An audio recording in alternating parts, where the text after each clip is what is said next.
6,000 litre পর্যন্ত soybean তেল বের হলো, অথচ আমাদের বাজারে কোনো সয়াবিন তেল পাওয়া যাচ্ছে না। এই ব্যবসায়ী কি হিসাব করবেন? তিনি যে মুমিন, তিনি হজ করেন, এরকম অনেক ব্যবসায়ী আছে, অথচ তার সেই ইহতিসাব নাকি রমজানের মধ্যে। ঠিক সেরকম ভাবে যারা সরকারি কর্মচারী কর্মকর্তা, তারা সমাজকে যদি ন্যায়ের পথে নিয়ে যাওয়ার জন্য তাদের সকল অন্যায়কে বর্জন করতে পারেন, তাহলেই সেটা হবে ইহতিসাব। আর এই ধরনের শিক্ষাবিদ, ডাক্তার, অন্যান্য পর্যায়ে পেশাজীবী যারা আছে, প্রত্যেকেই যদি আমরা ইহতিসাব করতে পারি, এই 30 মাসের শিক্ষাকে ধারণ করতে পারি, তাহলে বৈষম্য মুক্ত একটা সমাজ গঠন হবে। আর বৈষম্য মুক্ত সমাজ, ইনসাফ ভিত্তিক সমাজ গঠনের জন্যই আল্লাহ তাআলা রাসূলদেরকে প্রেরণ করেছিলেন।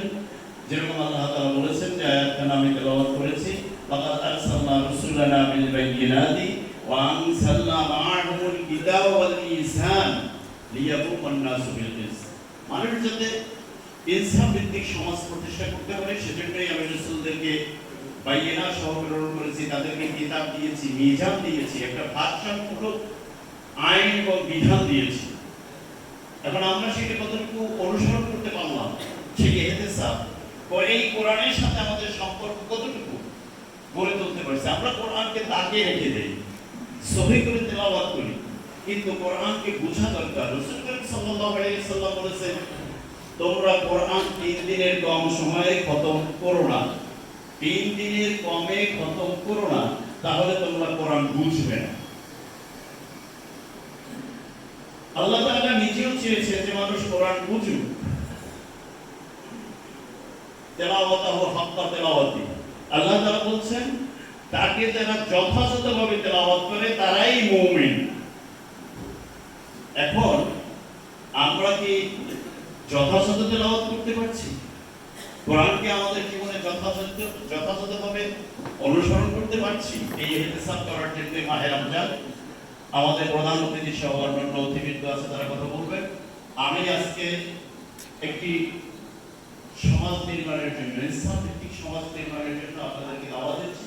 জামাত ইসলামী আল কোরআনে টিকে যাচ্ছে, তাদের কর্মীদের হাতে কোরআন তুলে দেয়, তাদের কর্মীদের হাতে হাদিস তুলে দেয়, ইসলামের সাহিত্য তুলে দেয়, যাতে নিজেরা বিচার বিবেচনা করে কোন পথে চলতে হবে সেটা বের করে নিয়ে আসতে পারে।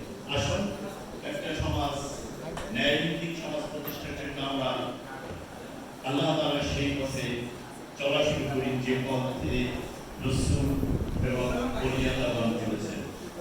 আল্লাহ তাআলা আমাদেরকে রমজানের তামাম বরকত দান করুন। আমিন। আসসালামু আলাইকুম ওয়া রাহমাতুল্লাহ।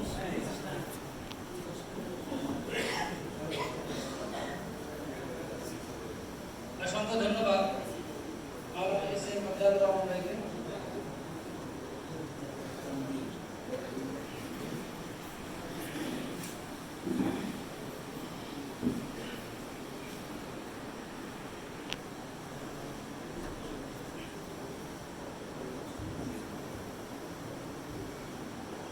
সম্মানিত উপস্থিতি, আমাদের মাঝে উপস্থিত হয়েছেন বরগুনা সরকারি কলেজের সম্মানিত অধ্যক্ষ ডক্টর মোহাম্মদ মতিউর রহমান।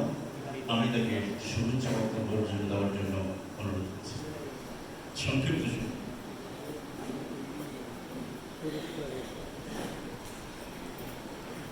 স্যারের